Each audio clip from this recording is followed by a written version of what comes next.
साहब, योगी आदित्यनाथ के लिए आपने कहा कि इंशाल्लाह योगी को मुख्यमंत्री नहीं बनने देंगे। आप चुनाव लड़ रहे हैं 100 सीटों पर, फिर मुख्यमंत्री कौन बनेगा और मैथ क्या है? देखिए, आप जानते हैं बीजेपी के एक एमपी हैं पाल साहब, जी जानते हैं ना? पाल साहब बने थे ना मुख्यमंत्री।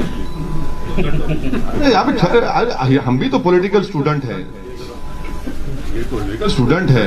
कर्नाटका में येदियुरप्पा बने, होता है भाई, हो सकता है इंशाल्लाह, क्यों नहीं होगा।